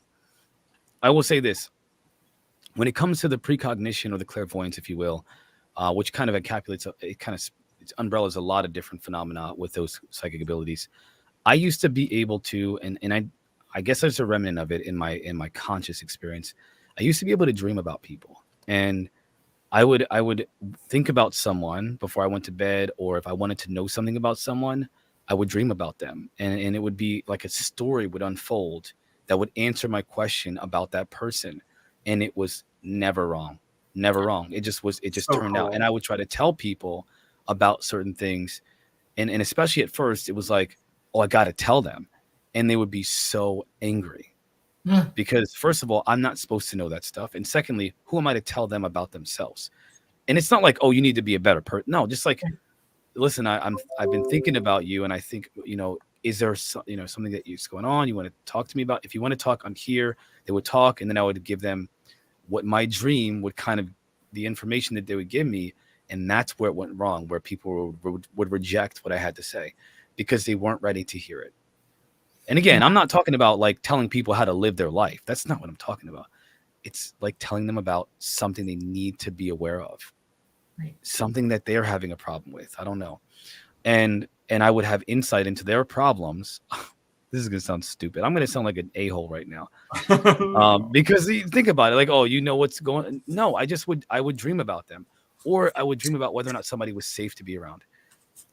And tapping, that's what ET calls tapping. You're on the surface, you're going in the surface of who they are, you're visiting them, and you're feeling what's going on with them, and you're tapping them, and Yeah. their consciousness is telling you what's going on, and then you go back with the information. Well, That's I called turned it tapping. off. I turned it off You because did. because it interferes with my life, man. I mean, you can't, like, you go through your life, you have these experiences, and then you have to live life too. You have to live the Yes. civilian, the Sure. everyday life. Why it was such an, it would interfere with my relationships to the point where it would ruin them. And so I needed them to stop. I needed them to stop so I can just be normal, so that I can have a life and fit in and not be so odd, for one. Because I was a bit odd because I looked deeper into things and people ask questions. I didn't like small talk. I like to get really deep into conversations with people. Yes. That's hard at parties, isn't it? It's hard at parties. So I know when you that think about me, feeling. the funny thing is I had to learn how to be a regular person.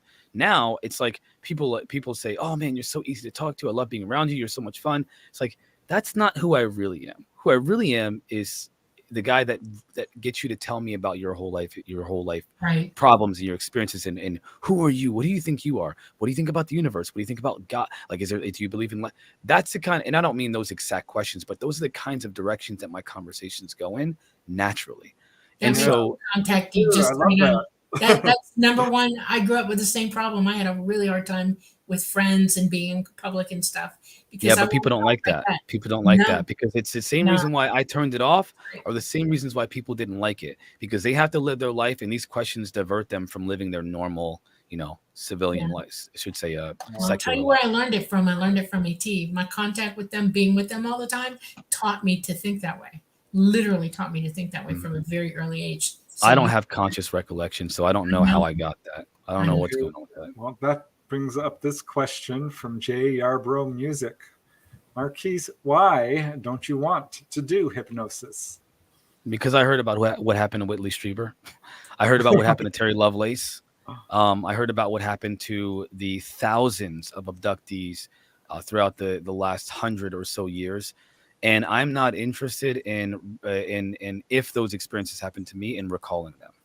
Well, what if it's something amazing, like they took you to another planet, or they healed you, or I think if it were, I wouldn't be. I think that a part of me knows, because that's entirely possible. Yeah, it is. It is very possible. I think it's unlikely, though, at least for myself, because the nature of the contact phenomena is one of a traumatic aftermath. There's a lot of trauma that's associated with these experiences. Even if they did that study where people said there was like 5,000 people, and most of them said, I don't want to stop them. Whitley Strieber, by the way, said he wouldn't give it up for the world. Right. Let's not get it twisted. Most people want to continue the experiences. I want to give you a correlate. This isn't telling you to think this way. I'm just maybe by way of understanding something.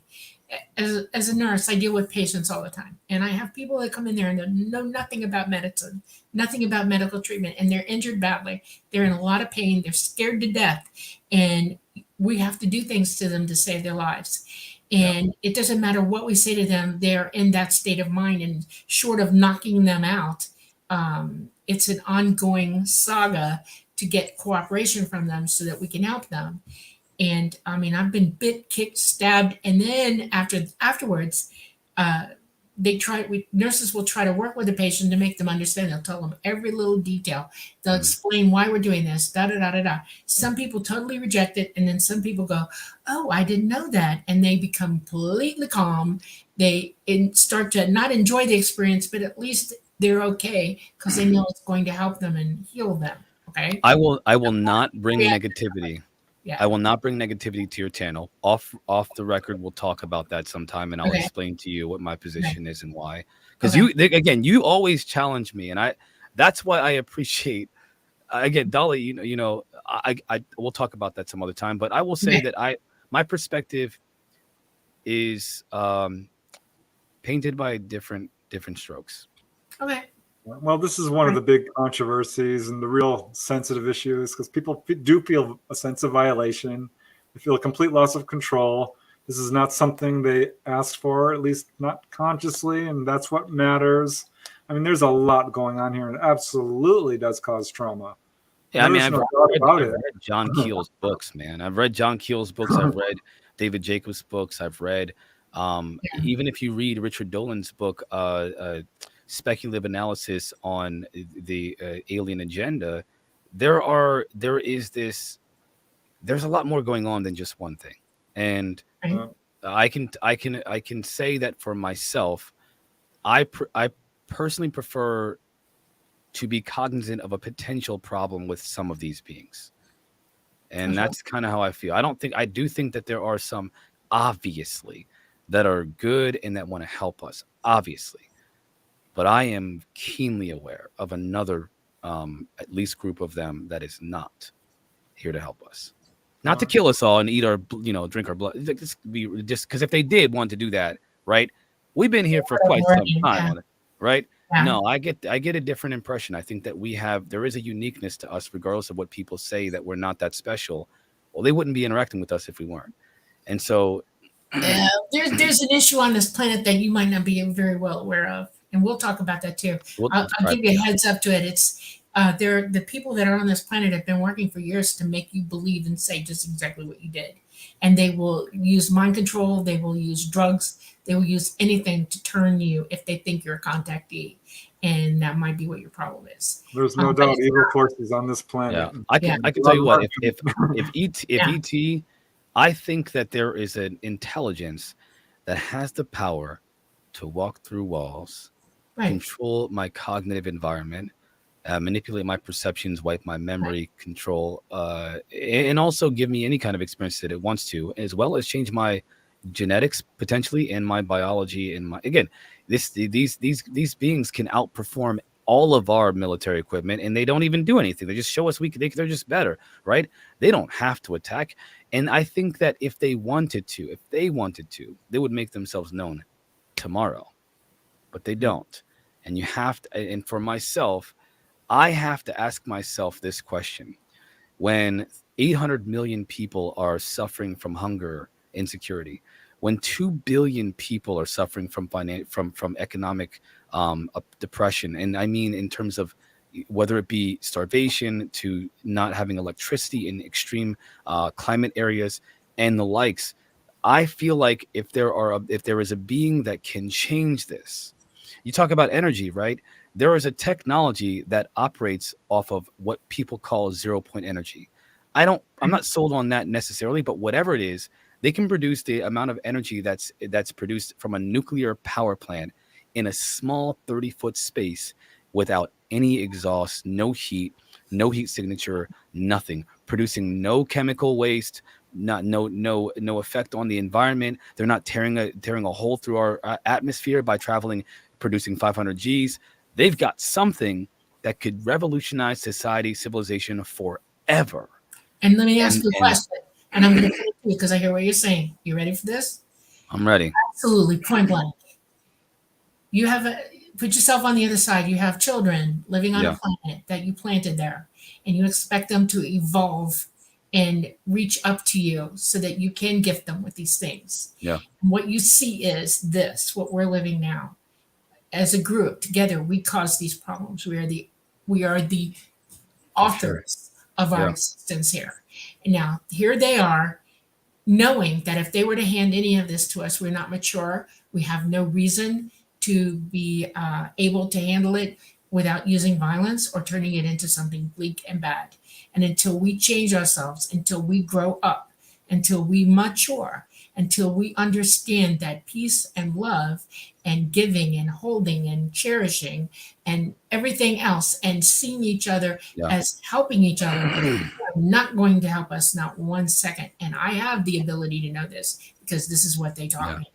I've heard that from other contactees as well. It said flat out, it's up to you to solve your own problem. Yeah, I think I want to respond to Rad Peanut real quick, and this is in response to what you just said. There's two things that I want to say about that. One, me and you both know we might not make it. I mean, the civilization is not doing so well. So if the objective is to allow us to figure it out, we're not gonna be able to survive that long if we keep the way that we're going. And I'm talking so. We're in unsustainability, yeah.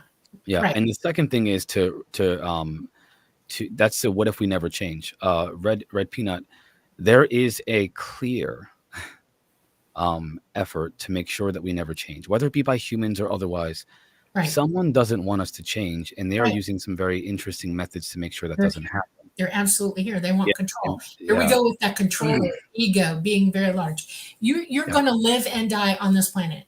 No offense to anybody, but we are born here and we die here. Yeah. Okay. Yeah. That is a fact. What Yeah. you do between those two moments in your life are paramountly up to you. And what everybody on this planet needs to understand is you follow somebody else, you give up your right to make your own decisions. Okay? Each of us are autonomous beings. So are ET. And every last one of us must make the decision to evolve, to wake up, to move forward. To I agree, quit yeah. being slaves to Yeah. somebody else or guinea pigs or whatever you want to call it. The minute we do that en masse in this planet, you will see things change rapidly because Yeah. that kind of energy elevates you in a Yeah, matter I think of this is exactly why people are being contacted, because the whole seconds. era, the modern age of UFOs, Yeah. coincides with the atomic age when we had that ability to completely destroy everything. And that's when they came down en masse and said, "Wake up." Oh Right. yeah. Yeah. Um, I will say this. Plants If as you well. if you guys agree, if audience, if you agree with Dolly and Preston, I would say don't listen to me with this issue, with this specific thing. You gotta ignore me because I'm not an No, optimist. not- with it. I don't discount what you say in the very least, not at all. No. Because you're on a quest. All of- voices need to be Yeah. heard. Yeah. Right. It's So your here's- job to figure this out. Literally, It Marquise. is. I agree. You know? Okay. Okay. I'm bringing up another question because we have like 20 minutes left, and I want to get through It's ironic. as many as we can. And Magnus Zetrikvist is asking, have these experiences, I'm assuming, inspired you to turn vegetarian or become environmentally aware? Yes, and ironically, I don't know about vegetarian because I do milk and stuff like that, but I'm actually on a liquid diet, and I have been for almost 2 years now. Oh, Wow. wow. So I mean, I eat soups, of course, but like the only thing that I would touch that's even solid at all would be mashed potatoes. So, yeah, Well, I'm a yeah. mashed potato freak. I love mashed yeah, potato. man, yeah, man. Okay. And another from Magnus. He's got a lot of them. Owls. So I haven't seen any owl like the owls in the window and the owls that are the size of humans, right? The freaking human size owls. haven't seen anything like that before that I can remember. No. Okay. Here's another one from Robert Allen Yaffe, and I'm thinking this applies to It's an your interesting childhood question. experience because this came at 9:30, which is over an hour ago, when you were Yeah. talking about seeing the beam of light come down. Did you feel static electricity? That's at a all? really interesting question. So like there's this feeling that you're inside of an area of space that's like different. There's something different, like a shift or whatever. And that there's a blue tint to everything. Like I keep saying bubble, but I don't know if it's an actual shape of a bubble. I just call it a bubble, but it surrounds the entire immediate area that you're in. Yeah. That's It what it almost feels like. looks You opaque, can, right? it's like it's thick. It's like looking Like- at everything opaque through that blue light. Yeah. Right? Yeah. That's- Yeah, and I thought that it was an ambient light. I thought that it was just blue ambient light. No, you're in phase. You're absolutely out of the dimensional space you're in. You've actually been brought into phase with them. You're So- outside. So space. what inspired you, Marquise, to sort of open up and start talking about this and going, doing podcasting? And It's going to be Well, interesting to hear. You want to know what inspired me, guys? yeah. Yeah. Lou Elizondo.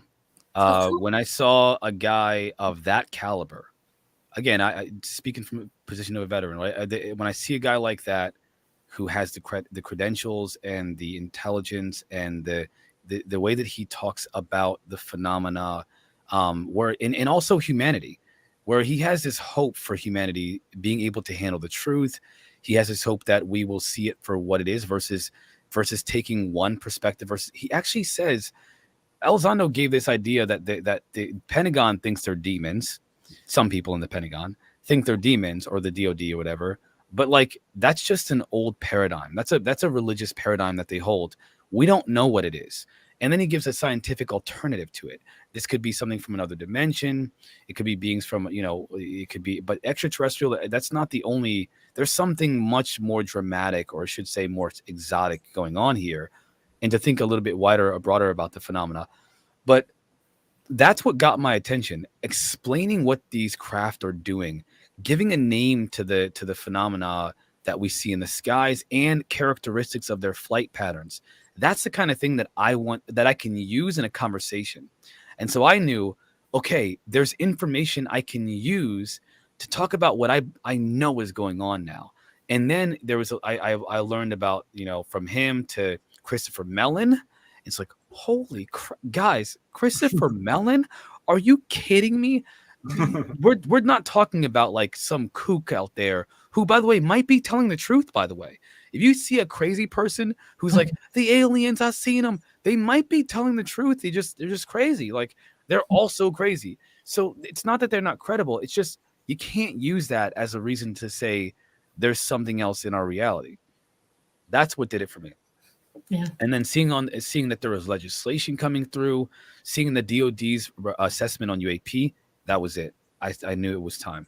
I'm gonna embrace this, and I want to talk about it. And so I just started this path now, like this, from that. That's awesome, actually. That's absolutely awesome. I wish everybody had that idea. I really do. So those two major encounters you described, are those the only ones that you are aware of? For UAP, for the UFOs? aliens, for UFOs and alien extra, non-human intelligence, now they call them, whatever. The Greys are the only ones that I saw. That experience was the only thing that I had that I can remember. I can't remember anything else that I can think of in terms of the UFO and the alien experiences.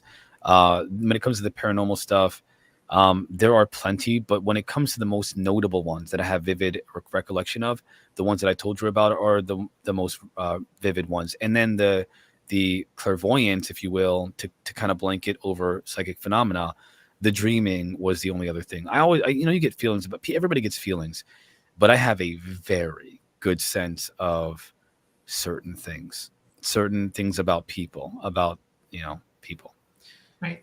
I also have this ability to recall information in a very unique way.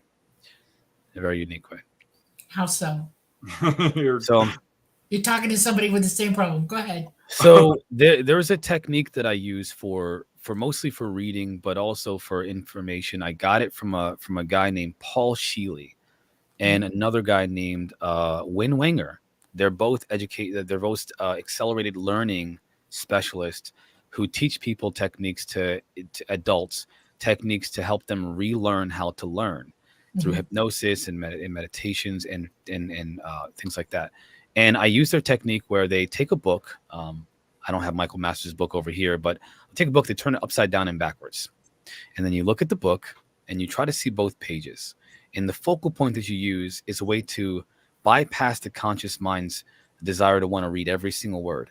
And then I flip through each page, and then I say a cadence. And I do it at a very even pace. 1, 2, 3, 4. Relax. Recall. And I just hypnotize myself into this cadence. And I do it backwards, forwards, backwards again 3 times. And then I put the book aside, I close my eyes, and then I see the book in front of me. Yep. And then that's how you kind of do this technique. Eidetic memory. Yeah. Yep. Well, when I went to art class, that's what they had us do. They had us turn the pictures upside down and draw it upside down. You could draw much better because your mind sort of paints over what you think it looks like. Wow. Yeah. Instead of actually seeing it. Well, your eyes actually see everything upside down. Your brain flips it over. Filters it. So if you flip it over, your brain is having to immediately pay attention to every little detail of it because it's trying to make the flip again. Yeah. And you're holding it in stasis, and that's why it goes straight into your mind. That's so interesting, Marquise, because so many contactees I talk to have some really interesting memory things going on. Yeah, I do a lot of techniques. I like to have fun with visualization, especially. But it only works for information. Like, I'm not a genius. I just like information just is easier for me to comprehend and understand because I have a process. Okay, I'm going to bring on a little bit of a non sequitur question. Goes us back to the creepy entity that we saw. Because when you were describing that, I'm like, well, gosh, that doesn't sound like an ET. The tall thing with the backwards knees. I don't know what the freak that thing is. I mean, that sounds to me like some low-level spirit, but I don't know. But Well, keep in Maggie mind, Smith's question is, could this be an entity that feeds on fear? I will give you a very short version of what I think. I think potentially, but I will say that the phenomena, and when I say the phenomena, I mean UFOs and extraterrestrial or non-human intelligence, has been associated with cryptid encounters throughout history. Fairies, for example, there's a rich history of fairy lore that talks about these fairies that used to essentially take children from local tribes, and then they'd return them, of course, but they would take them, and then they would talk about these bizarre experiences with fairies, which were just essentially orbs, if you will. There's a rich history of that. I think that I honestly just think that these are all byproducts. I think they're all byproducts of the phenomena, and I think it's all the same thing. I do not think that there's a separation between what we call cryptids, if you will, and the UFO phenomena. I don't think there's a separation. They may seem that way, and this is my perspective, by the way. This is not the gospel, but I think that if you look at the history of contact with this other phenomena, other than the reality we experience every day, it's all connected in some way. In some way, it's all connected. So, yeah. Well, I certainly get that question a lot, and I totally agree. I'm kind of on the other end there. I think we are dealing with extraterrestrials. I think Bigfoot's a Bigfoot. I really do. I think they're yeah, but I just don't know what that is. What is it? Is it theirs? You know, is it Symmetry in theirs? the universe. Everything is related to everything. We all, if you're alive and breathing, you have DNA, and Yeah. every entity in existence has DNA, and it's all related DNA. We're all related to one another. It's the same kind of life existence DNA, and we just know it. We're all part of the same thing. The third dimension here, where we're all stuck right now, is a place for us to come and learn and employ what we learn, so that when we leave this dimension and go back out, we're taking with this personal, employable existence understanding of what it is we already know. In source, you know everything, but how do you use it if you don't know what it means or how it exists? So we come here to employ that and then take it back with us. It's important to understand that, you know. It really is. I mean, you can't. Here you are. I'll give you, for instance, here you are in source, right? And you don't really have a body. You can think about anything you want to. You can do anything you want to. You're capable of almost being able to create things. And yet, how do you do that? You don't know. And you don't know what will happen, you know, because the pendulum swings both ways and the pins fall down and the ripples go through the water. Those are all things that we learn here to make us understand for every action there's an equal or opposite reaction. And we have to learn that before we employ it. And you can't do that without this experience, period, at all. Okay. I'm bringing up another question. What's up, Michael? Hi, Michael. Hi, Michael. Michael Kennedy has a great question, and I certainly have thoughts on what are the group's thoughts on the upcoming congressional hearings. I will let you start, Marquise, unless you want me to. I've spoken about it exhaustively, but I'll tell you this. I'll be live streaming it. I hope you guys will be too. I will say this. I think that the people behind this hearing, Tim Burchett, Luna, and you know, all of the players in the field know what they're doing. They recognize that they can't do the same thing, this dog and pony show what they did before. They can't keep doing the carrot on a stick. They're facing opposition from the Pentagon, the DOD, and Air Force generals at, you know, Air Force bases. I think they recognize that if they do the whole, well, I can't tell you any more than I've already told you, it will set this whole process back. And I think we are in for a very big surprise. But I will tell you, none of you will learn anything that's new because we're already involved in this topic. We are going to get confirmation of things that we thought were true. We heard about grapevine, there's speculation and lore. We're going to hear some stuff there that is going to confirm definitively what we've suspected. This hearing is not just for us. It's mostly for the general public to become more aware of these topics and to make it real for them, because there are still people who don't even know who David Grush is. They don't know who Russ Coulthard is. They don't know who Lou Elizondo is. They don't know about the DOD publishing a UAP assessment 3 years ago. They don't know. 2 years ago, sorry, now. They don't know. And they don't know about David Fravor and Ryan Graves. So I think that this is going to be one of those things that definitively turns the tide of what's happening right now with disclosure. I love it. Yeah, I sure hope so.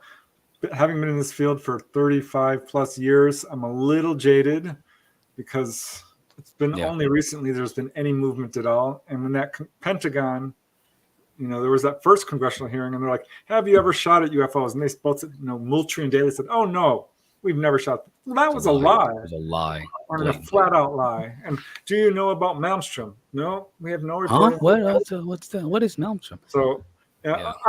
I think the best thing we're seeing from this is that it is bringing a lot of people into awareness of this subject, and it is a step forward, and that's great news.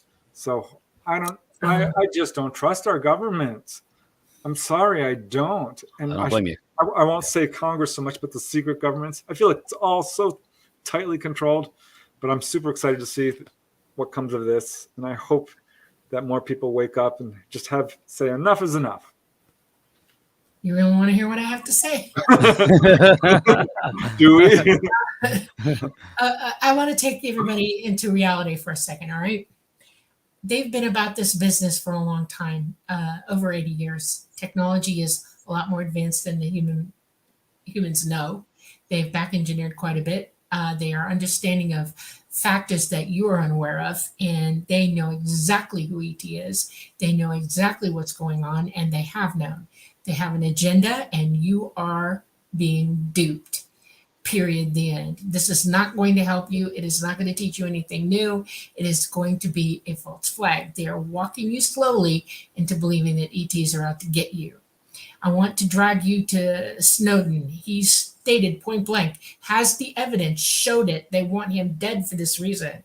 They have nothing to do with ETs. ETs have nothing to do with them. There's no cooperation between ET and any world power, anybody. The only people ET shows themselves to are everyday people like you and me. They have shown themselves repeatedly. We have disclosure. It's already here. And what you're going to watch is a dog and pony show to make you believe that you're in danger. This is national security. They have a space force, and the agenda is seriously not pretty. And I'm not going to say it right now. I don't have to. Too many people have heard me talk. I hope you're right. Understand that when you hear them talking, to listen carefully to every word they say and measure what they say. I hope Dolly is right. I'm going to say this right now because Dolly, it would be better to have to face the powers of this world than that of the others. So I hope you're right. Correct. You're exactly right.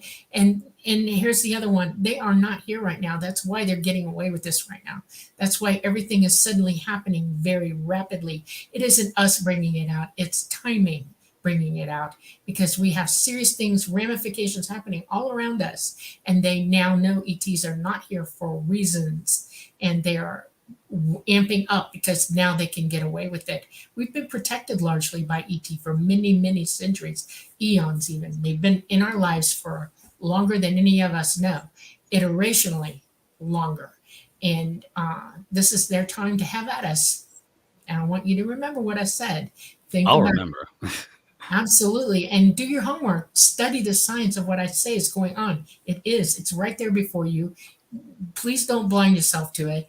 We have a lot of decisions to make. And one of them is, how are you walking off this planet? Because it's coming, period. And they know it, and they're going to save themselves. We are nothing to them, period. So, no Also offense. expect the surprise witness as well.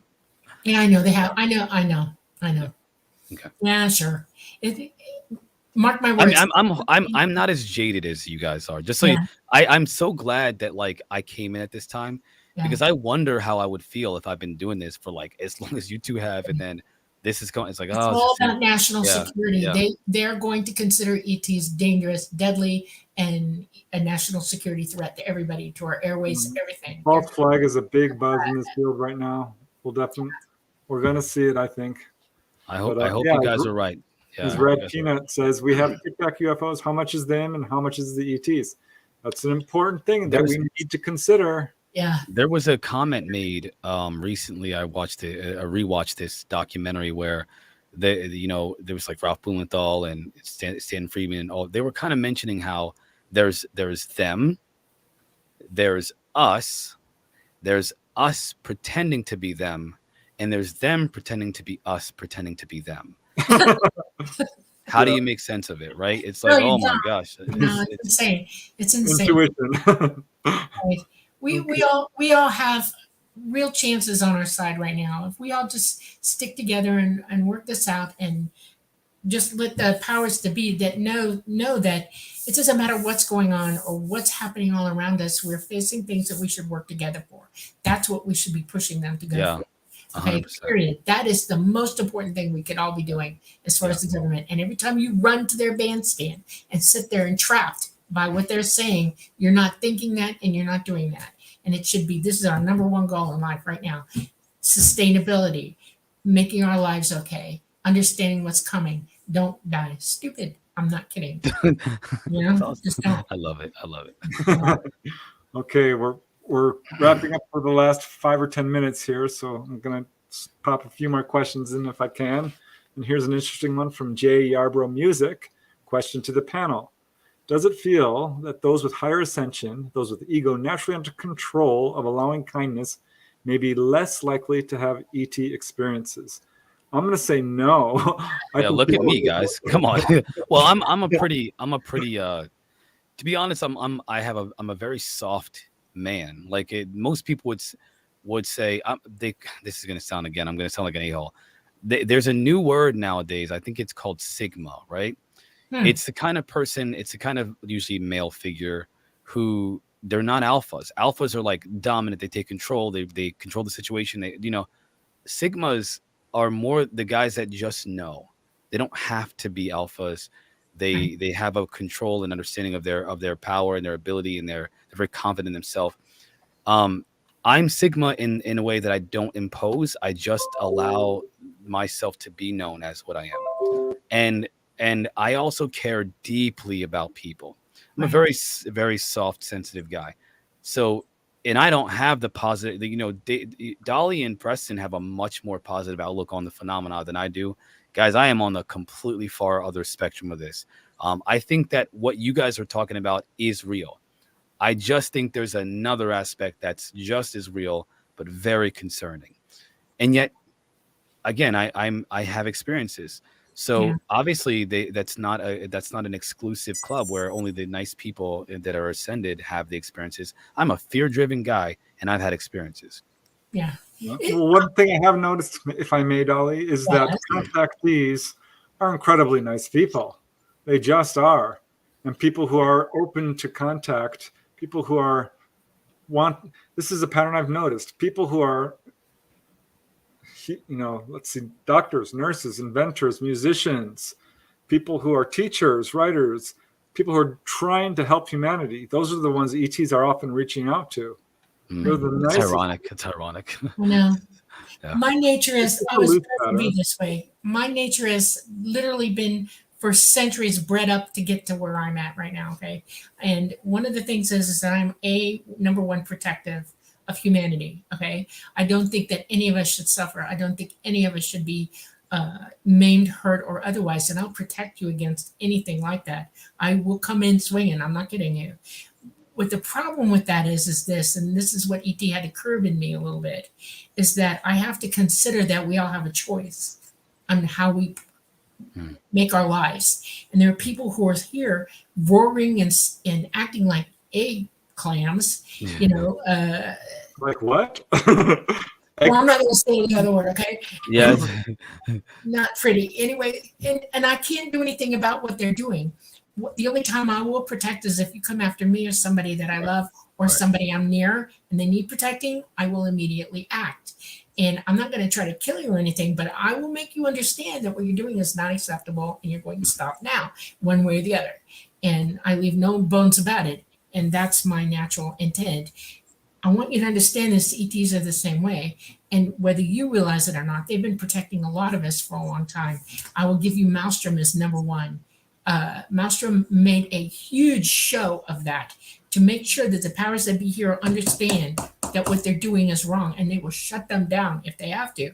And they made that statement, and everybody here is going, oh, you don't understand what that meant when they did it. That was a show of protection against them and humanity. They were protecting us, Yeah, not that's a them. big event Yeah, for sure. I do want to bring this up. I can't remember the name of the nuclear facility in Russia where they turned them on, which could have literally caused mutually assured destruction. I just feel like there's a lot more going on, Dolly. And again, I respectfully, please, I'm just so you guys know, Dolly and Preston invited me on here, and I have a different view, which means you guys Well, we accept have to me hear both even sides. though. Yeah, But I appreciate everybody that needs because to hear both sides. no, but I appreciate that because seriously, people, I'm not like a doom and gloom guy until we talk about this stuff, and then people are like, man, you are a doom and gloom guy. It's like, no, I just feel like there's another aspect. There's just there's more going on in my mind, and I believe, than just, the positive. All right. Well, we have time, I think, for one more question. So I'm going to pop this one up from Allison Carr. What does Marquise think about the men in black? They are not human. Yeah, I think you're right, because people talk about men in black in two ways: government agents, and then the real men in black. Right. The real ones, or the ones that have a more bizarre presence. They have a very clear, bizarre presence. Yep. I haven't Have you ever written it all down, Marquise, and kept records of all the sightings of men in black, and then figured out what was their agenda and what was going on, and did a statistical data on it at all to try to understand why? If you're talking about it, my research is extensive. I'm thinking it is. Yeah. So unfortunately, I've spent way too much. By the way, thank you guys for being so kind, chat. I've spent way too much time. Most of my research is done through reading. I just kind of full disclosure, reading is where I learn most of what I know. Only this last year has it come from studying. What's up, UP Slaves podcast?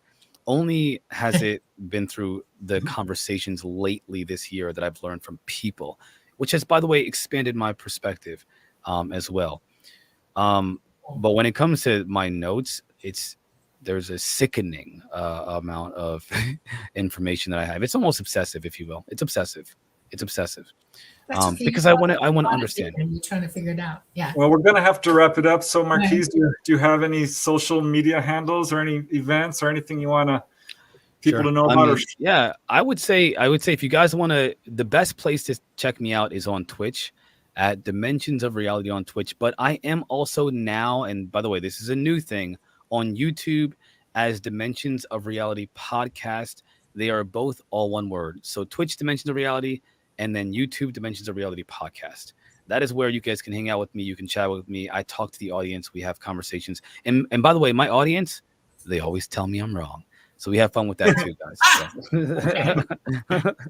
That's fun. Michael keeps asking me about the schoolyard encounters. I would love to talk. I'm going to have to do a whole show on the schoolyard encounters. I'm going to bring on some witnesses. But yeah, I want them to talk to Congress about them. I'll talk to Congress, sure. If they invite me. There's a lot that you have. You have a lot of again, those accounts, man. Those encounters are important.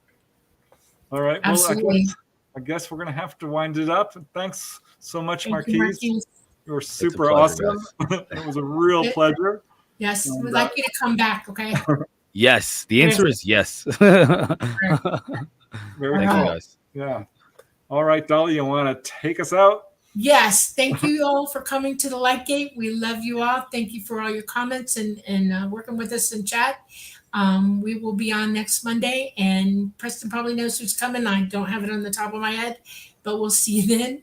Thank you, New Orleans United Public Radio Network 107.7 FM and United Paranormal Radio Network 105.3. Thank you all. Good night. Love you.